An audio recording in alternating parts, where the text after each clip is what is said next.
My parent named me Alma. The storyline is where names find light. In the beginning, there was a ledger. It lay open on a wooden desk in a municipal archive building that no one visited unless they were lost, desperate, or both. The pages were thick, yellowed at the edges, and divided into careful columns: name, date of birth, place of origin, status. Ink had bled into the fibers like veins branching through skin. Anaya Rao first saw the ledger on a day when rain drummed against the high windows of the records office of Southborough. She had taken the internship for practical reasons: student loans, resume lines, the quiet dignity of government work. But she stayed for reasons she could not explain. Anaya believed names carried weight. Not in a mystical sense, not charms or curses, but in the way gravity bends space. A name bends memory around it. It determines how a teacher pauses during roll call. It decides whether a recruiter imagines a face that looks like you. It becomes the first impression long before a person speaks. Her own name had been a lesson in elasticity. Anaya meant different things in different languages: care, protection, without superior. Her parents, immigrants who stitched their lives together from 2 continents, had chosen it carefully. It was both heritage and hope. In the ledger, though names were stripped of hope, they were reduced to entries, recorded, verified, filed away. That afternoon, as thunder rolled like distant construction, Anaya turned a page and saw a name written in fading blue ink: Ilyas Noor. Next to it, the status column was blank. It was the blankness that unsettled her. In bureaucratic systems, blanks were rare. The government preferred certainty, even false certainty, to ambiguity. Anaya traced the name with her eyes. Noor. Light. She felt something shift inside her, a small but persistent curiosity. Where had this light gone? The Southborough Records Office was a relic of an older city. Before cloud storage and biometric databases, before artificial intelligence predicted credit scores and voting patterns, there were clerks and ink and paper. But the office had not escaped modernization entirely. Behind the wooden cabinets stood humming servers, connected to a centralized system that mapped citizens like stars in a digital sky.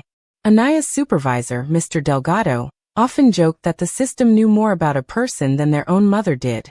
"It's not personal," he would say, tapping his monitor. "It's infrastructure." Infrastructure was supposed to be neutral. But Anaya had taken sociology courses. She knew neutrality was often a mask. Systems were designed by people, and people carried biases like invisible luggage. She searched for Ilyas Noor in the database. The system returned an error: record incomplete. Cross-reference required. She frowned. Incomplete records usually meant one of 3 things: a clerical error, a death unregistered, or a person who had slipped between jurisdictions. Administrative shadow, Mr. Delgado called it when people disappeared from the data. In a city of 8 million, he said once, sipping burnt office coffee, some folks live in the margins. No tax filings. No official employment. No stable address. They're here, but on paper they're ghosts. Ghosts were not supernatural in Southborough. They were statistical anomalies. Anaya requested the physical file linked to Ilyas Noor. It took 2 days for the archive staff to retrieve a box from the basement. Dust coated the lid like fine ash. Inside were fragments: a birth certificate from a rural district, a temporary residency permit, a hospital intake form, a notice of missed court appearance. The date spanned 10 years, then stopped. No death certificate. No deportation order. No updated address. Just a fading trail. Anaya felt the discomfort of unfinished narratives. She had grown up on stories her grandmother told, myths with clear beginnings and endings. But reality rarely offered such neat arcs. In reality, stories stalled. They blurred. They dissolved into paperwork. She decided she would find Ilyas Noor, not because it was her job, but because the blank space in the ledger felt like a moral question. The address listed in the file was in North Point, a neighborhood that urban planners described as in transition. In practice, that meant luxury condominiums rose beside aging brick apartments, and coffee shops with reclaimed wood tables stood next to corner stores selling lottery tickets and phone cards. Anaya took the subway on her day off. The train rattled through tunnels where advertisements flickered. Smiling faces promising insurance, education, Transformation. The city marketed aspiration aggressively. When she emerged onto North Point Avenue, the air smelled of roasted coffee and fried dough. She found the building listed in the file, a narrow 4-story walk-up with peeling paint. A real estate sign was bolted to the brick. Future site of Aurora Residences. Light again. Aurora. Noor. She pressed the buzzer for the apartment number listed in Ilyas's file. No response. An elderly woman on the stoop eyed her cautiously. You looking for someone? The woman asked. Yes, Anaya replied. Ilyas Noor. He used to live here. The woman's expression shifted, almost imperceptibly. That boy, she said slowly. Quiet. Worked nights. Haven't seen him in years, I guess. Building changed hands. People moved out. Do you know where he went? The woman shook her head. People don't always say goodbye around here. Anaya thanked her and walked down the block.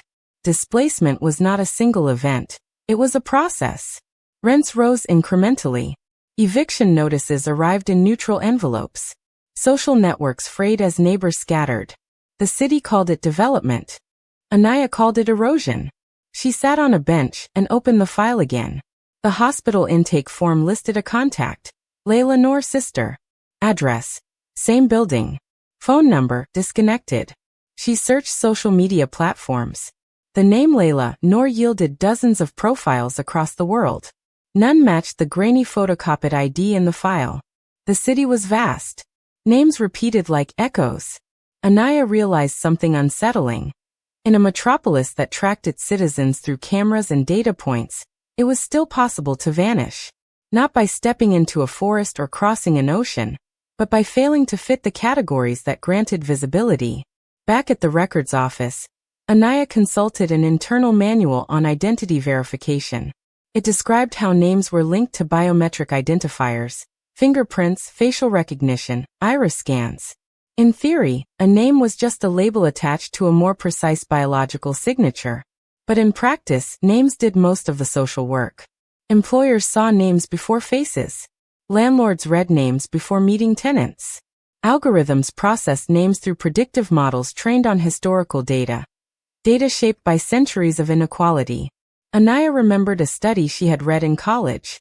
Identical resumes sent to employers, differing only in the names at the top. Those with traditionally Western names received more callbacks. Names were not neutral. They were signals, often misinterpreted. She entered Ilyas Noor's name into a cross-jurisdictional search tool. It scanned regional databases, employment records, hospital admissions, minor infractions. One result appeared. A traffic citation issued 3 years ago under the name Ilyas Noor. Anaya's pulse quickened.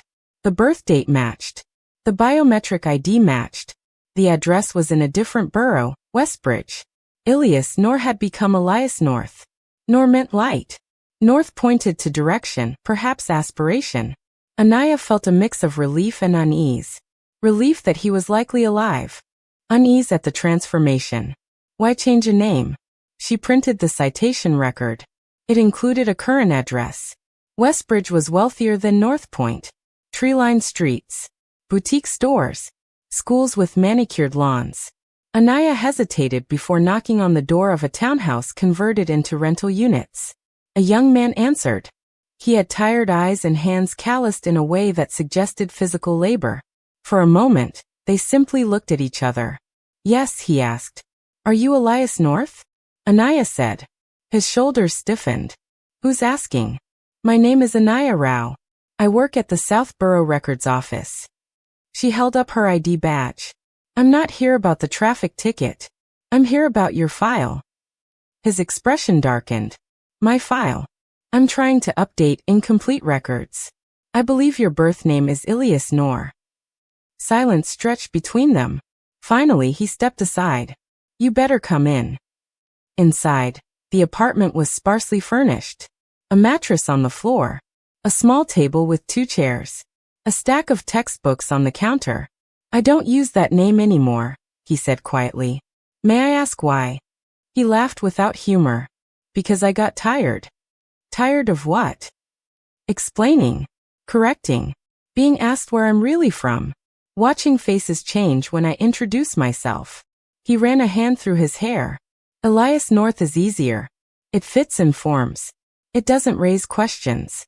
Anaya sat down. But it's not the name on your birth certificate. So legally, there are complications. Your records are fragmented. It affects things, credit, housing, employment history. I know, he said. I've been dealing with it. She studied him.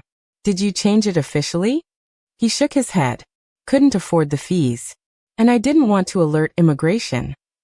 Your status is complicated, he finished. My residency permit expired when I was 19. My father was deported. My sister left the state. I stayed. Anaya felt the pieces align. The blank status in the ledger. The missed court appearance. The silence after 10 years. You're living in an administrative shadow, she said softly. He looked at her sharply. Is that what you call it? It's what the system calls it. He smiled faintly. Feels more like being half erased. Anaya began visiting Elias regularly. Officially, she told Mr. Delgado she was conducting a data reconciliation case study. He raised an eyebrow but approved it. The department liked the language of improvement. Unofficially, she was trying to understand how a person could exist fully in reality, yet partially in records. Elias worked nights at a warehouse loading trucks. He paid taxes under a temporary identification number borrowed through informal networks.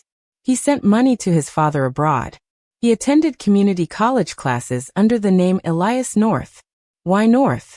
Anaya asked one evening. He shrugged. When I was a kid, my dad told me that if you're ever lost, you find North. It's constant, reliable. And Nor.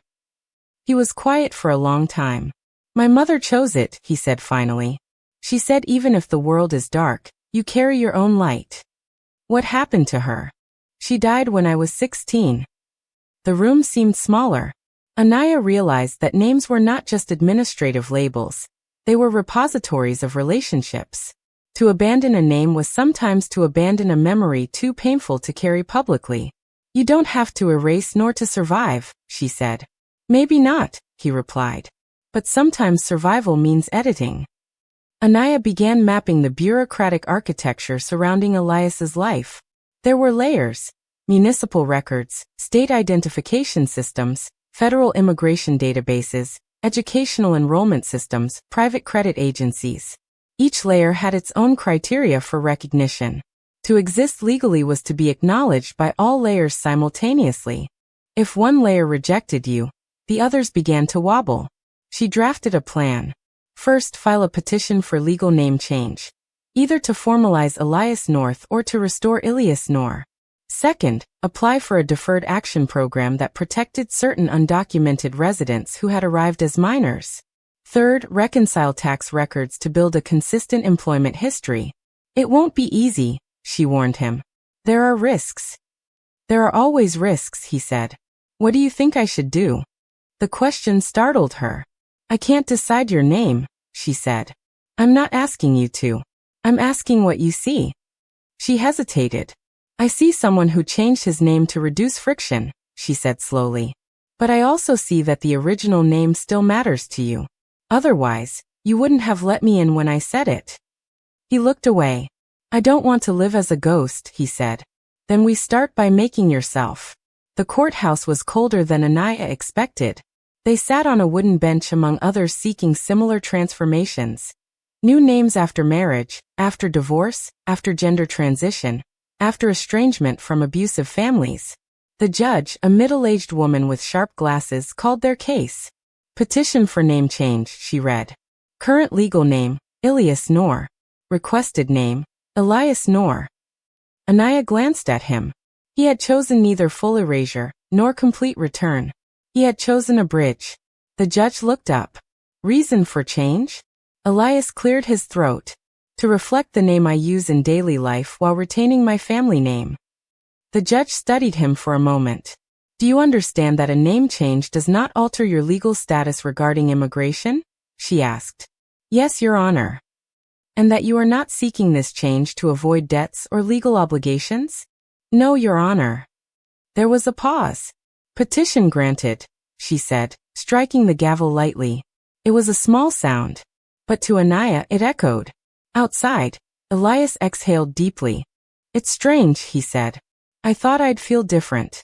You might, she said. It may take time. Do you think my mother would approve? I think, Anaya replied carefully, that she wanted you to carry light. How you spell it might be less important. He smiled, and for the first time, the smile reached his eyes. The name change was only the first step. Anaya helped him update his records, driver's license, school enrollment, tax filings. Each office required forms, fees, waiting periods. Each interaction was a negotiation between identity and documentation. She noticed how clerks responded differently once the name in the system matched the name he introduced himself with. Consistency bred credibility. It troubled her. Why should coherence of paperwork determine perceived legitimacy? Why did a slight mismatch cast suspicion? She began drafting a proposal for the records office. A program to identify and reconcile incomplete records proactively, especially for vulnerable populations, immigrants, low-income residents, those aging out of foster care. She titled it Project Noor. Mr. Delgado raised his eyebrows when he read it. You're ambitious, he said. People fall through cracks, she replied. We can at least map the cracks. He leaned back in his chair. You realize visibility cuts both ways. Some people stay in shadows because it feels safer. I know, she said. That's why it has to be voluntary. He studied her for a long moment. Pilot it, he said finally. Small scale. Anaya left his office with a tremor of excitement. Light, she realized, was not only personal. It could be structural. Months passed. Elias Noor, formerly Ilias, briefly Elias North, received provisional protection under a deferred action policy. It was temporary, renewable, uncertain, but it allowed him to work legally and enroll in classes without fear of immediate deportation. He chose to study urban planning. I want to design neighborhoods that don't erase people, he told Anaya. Project Noor began with a list of 50 incomplete records. Anaya and a small team reached out. Letters, phone calls, community partnerships. Some people declined assistance. Others responded cautiously. A few arrived at the office carrying boxes of documents, hopeful and anxious. Anaya learned that every blank space in a ledger concealed a story. A woman who fled domestic violence and changed her surname without updating all agencies. A man released from prison whose records failed to reintegrate him. A transgender teenager whose chosen name had not been recognized across school systems. The office slowly transformed from a repository of static data into a site of restoration. Not everyone could be helped. Policies shifted. Funding fluctuated. Political rhetoric hardened and softened in cycles. But each reconciled record felt like a small victory against erasure. One evening, as sunlight streamed through the high windows of the records office, Anaya opened the old ledger again. She turned to the page where she had first seen the blank status. Next to Ilias Noor, she wrote in careful ink. Name legally updated to Elias Noor. Status, active. The word active felt alive. She closed the ledger gently.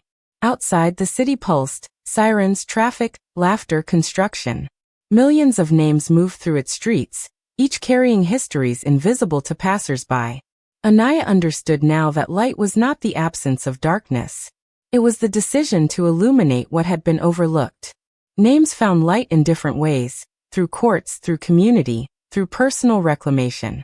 Sometimes they found light simply because someone noticed the blank space and refused to ignore it. And in a city built on data and concrete, that act of noticing was its own quiet revolution. Epilogue: The Ledger and the Sky. Years later, when Project Noor had expanded citywide, Anaya was invited to speak at a civic conference on inclusive governance. She stood at a podium beneath bright stage lights. Every system, she said, is a story we tell about who counts. When a name disappears from our records, it is not only a technical error, it is a moral one. She spoke of administrative shadows, of the sociology of visibility, of how infrastructure shapes identity. She did not tell Elias's story in detail. It was his to tell. But in the audience, he sat with a notebook in his lap, sketching ideas for a community-centered housing project. After the conference, They stepped outside together. The evening sky glowed with the last traces of sunset.